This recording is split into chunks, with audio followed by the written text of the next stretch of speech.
De la même manière que le projet de sauver l'humanité a été confronté aux menaces, de la même manière nos vies, en tant que chrétiens, pour entrer dans notre destinée, sont confrontés aux menaces. Quel est ce diable-là qui va s'avouer vaincu? Quel est ce diable-là qui est convaincu que toi tu es Christ? Si ce n'est en t'amenant des tentations, en t'apportant des tribulations, en te mettant des bâtons dans les roues. Tu vois que le diable va te faciliter la vie.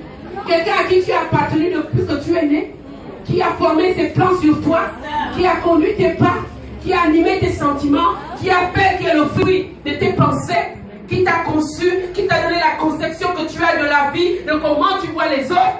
Ce diable-là va s'avouer vaincu parce que tu es venu à Jésus hier ou il y a 10 ans.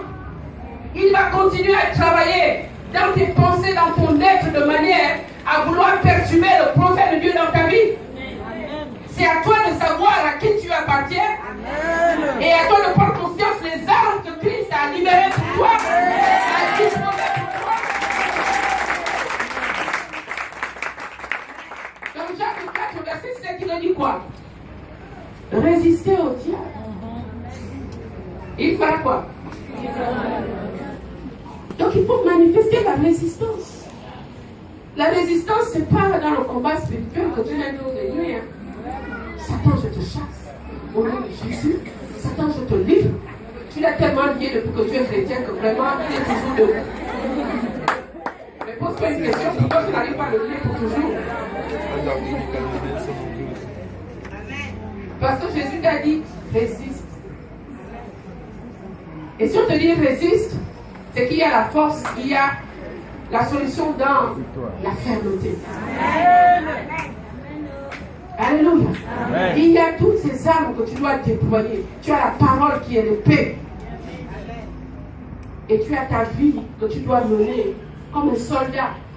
Un bon soldat vit dans une certaine discipline. Vous voulez mener des combats spirituels. Ça veut dire combattre les esprits. D'accord. Le chrétien est devenu vraiment je ne sais pas, un champion dans le combat spirituel. Il n'est même pas sûr que c'est un esprit qui a l'origine du problème, mais il est déjà en train de combattre l'esprit.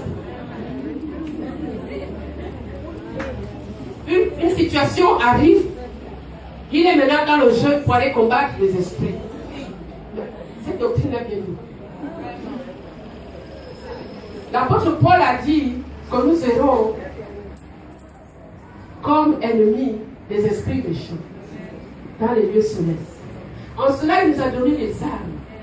Mais ces armes ne sont efficaces que si toi-même tu as rangé ta vie, si tu vis dans la sanctification. Amen. Vous savez, les démons, vous êtes loin de connaître qui est le démon. C'est les êtres spirituels les plus redoutables que Satan,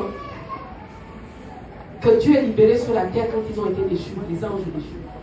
C'est les personnes qui n'ont pas c'est les esprits qui n'ont aucun sentiment. C'est les esprits qui n'ont aucune once d'amour. Ils ne connaissent pas la miséricorde. Ils ont en eux que le mensonge, la tromperie, la ruse. Et quand toi tu dis tu vas combattre un démon, tu sais quel démon tu combats. Il y a tellement de catégories. Ce matin, je peux même parler dedans parce que c'est aussi une prédication.